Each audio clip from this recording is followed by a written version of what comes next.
My name is Trinity, and if you are here to talk about books because that is why I am here, to talk about some books. And in today's video, we will be doing the TBR 10 for April. Super pumped about it. I am also going to be talking to you guys about the arcs that I plan on reading for April. So I have quite a few of those that I'm going to try and get through. And super pumped about it. Also, my allergies are driving me crazy, so you get me freshly showered and fresh faced even though I have not done my makeup. And that's fine. Nothing wrong with that. We're talking about books, not beauty, right? Okay, and the first book on my TBR 10 is a very recent purchase, and that would be The Alchemist Daughter by Catherine McMahon.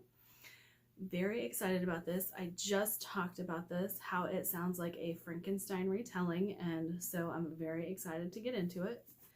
There are long-held secrets at the manor house in Buckinghamshire, England, where Emily Selden has been raised in near isolation by her father. A student of Isaac Newton, John Selden believes he can turn his daughter into a brilliant natural philosopher and alchemist. Secluded in their ancient house with only 2 servants for company, he fills Emily with the knowledge and records her progress obsessively. In the spring of 1725, father and daughter begin their most daring alchemical experiment to date. They will attempt to breathe life into dead matter, but their work is interrupted by the arrival of 2 strangers, one a researcher, the other a dazzling young merchant. During the course of a sultry August, while her father is away, Emily experiences the passion of first love. Listening to her heart rather than her head, she makes a choice. So, very, very much sounds like a Frankenstein retelling with a little bit of romance thrown in. I'm totally okay with that. And The Alchemist's Daughter comes in at a 3.24, which is kind of middle of the road, so we'll see how I feel about it, but I am excited to get to this. Now, the next one is a little bit surprising to me to be on the bottom rated books on my TBR because I've heard nothing but good things about this author. Even though I've only read 1 book of theirs, I still think that most of her books are rated much higher than this. And that would be Shamans Crossing by Robin Hobb. Now, I am planning to read the Farseer books again this year, but this is one of her only trilogies outside of that particular lengthy series, which I think is like 12 or 13 books. But this falls outside of that. It is not part of that world, as far as I know. Correct me if I'm wrong. Nevers Burvel is the second son of a second son, destined from birth to carry a sword.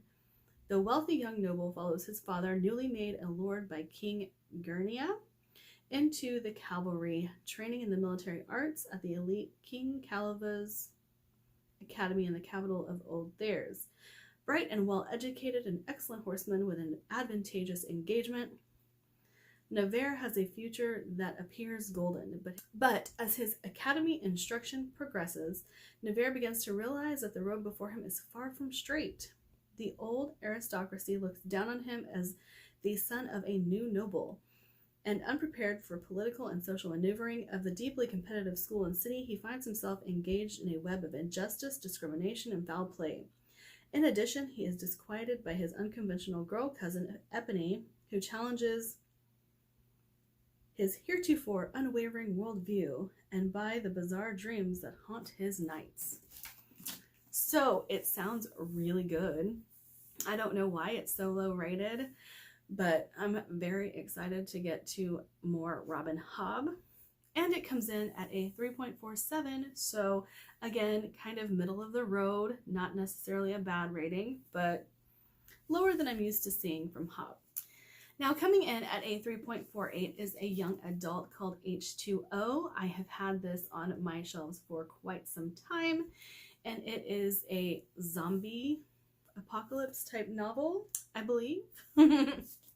So the back of this says, "My name is Ruby Morris, and this is my story. If you're reading it, you're very, very lucky to be alive, but you already know that, right?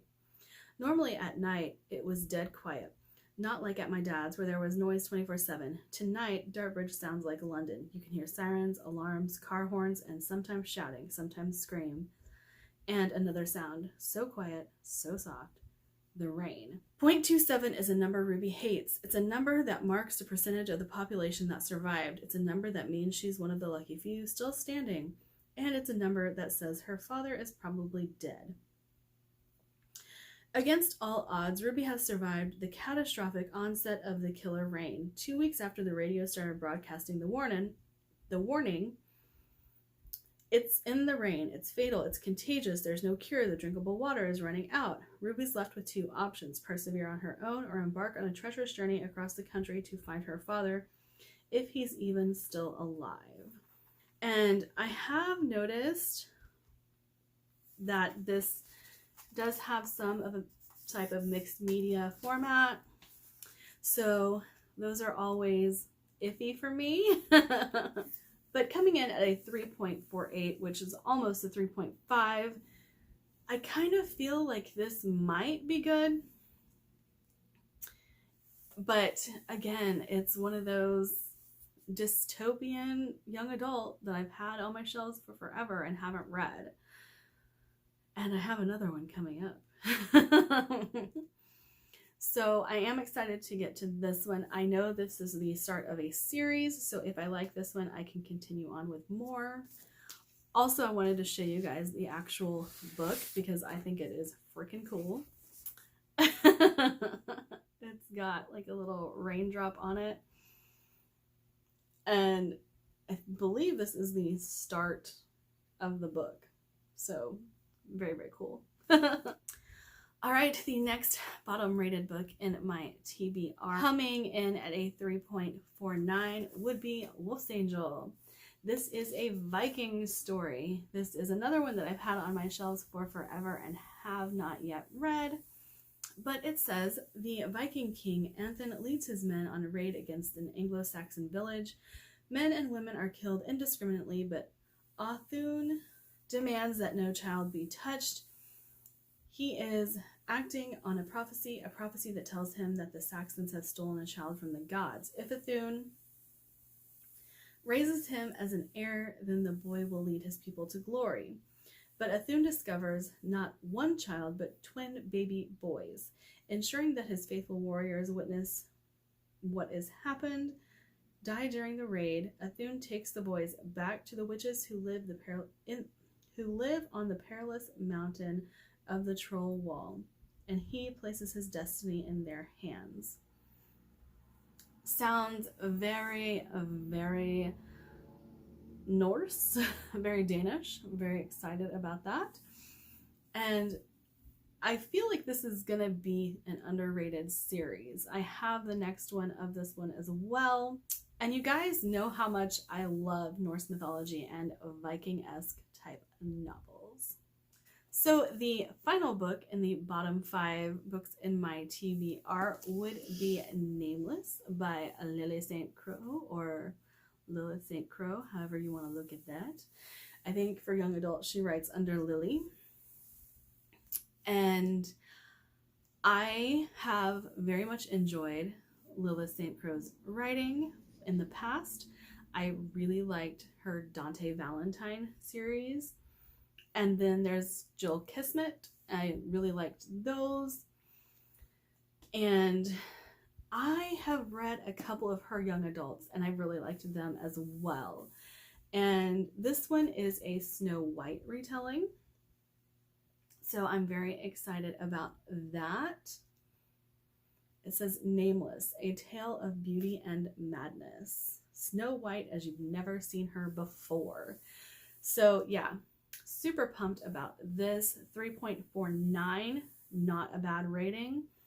And I'm really pumped to get to this one. Okay, so for the top 5 books in my TBR, coming in at a 4.35, we have From Blood and Ash by Jennifer L. Armentrout. Now, I have heard nothing but good things about this book, and I know it is half fantasy, half romance, and I am pumped for that. I did have Sarah J. Maas experience recently, and I didn't like it, but I have a feeling it was that particular book. And it just drug on for way too long. That was my issue with it. And the romance. The romance was a little iffy, but I do happen to know that this is someone falling for their guard, and I like that trope. So, and that was the case in House of Earth and Blood. So I didn't enjoy it there, but there were other reasons I didn't enjoy that. But I'm very, very excited to get to this. It is also very thick, but it has been one of my most anticipated reads just because of how much people are praising it all over BookTube. Now, I said that I read Red Rising for the third time for a very particular reason, and that was to ensure that I continued with the series. So coming in at a 4.44, we have Golden Sun. Very excited to get to this. I really, really want to see if this series is as good as everyone says, mainly because I've heard a lot of people didn't like Red Rising, and then they liked the rest of the series. And I'm kind of wondering if they had the same issues with Red Rising that I did. But I'm very excited to finally be getting to the second book. Also coming in at a 4.44 is a book I'm scared to read. Mainly because I was warned that the cast of characters never gets smaller for these books. And look at how big this book is. 746 pages. But that would be Ruin by John Gwen. This is the third book in the Faithful and the Fallen series, which I have thoroughly enjoyed. And I am super, super pumped to finally begin to finish up this series. There will be one book left after this one. And if I can get through this one, if my brain cooperates and I'm not having the issues that I had with Valor, then I will probably pick up Wrath to finish out the series, mainly because one of the books that I have to read this month would be Shadow of the Gods. It releases May 4th, so I also need to work on that. Now for the second top rated book on my TBR. I have The Sword of Kaigin. I downloaded it on Audible not too long ago, and I am a little nervous about this one. I know it starts slow and then has like this amazing middle and then peters off again in the end. So I am a little nervous for the slow start. But again, this is a book that very few people have said they didn't like. And so my excitement wavers. But I do want to read it. I do want to form my own opinions of The Sword of Kaigin. And I know that there is a mother figure in this book that I'm very excited to read about, because mother figures aren't something you see a lot of in fantasy. So very, very excited about that. Okay, and then for the top rated book on my TBR, I have The Hero of Ages by Brandon Sanderson. Super, super pumped to get to this and finally finish out the Mistborn trilogy.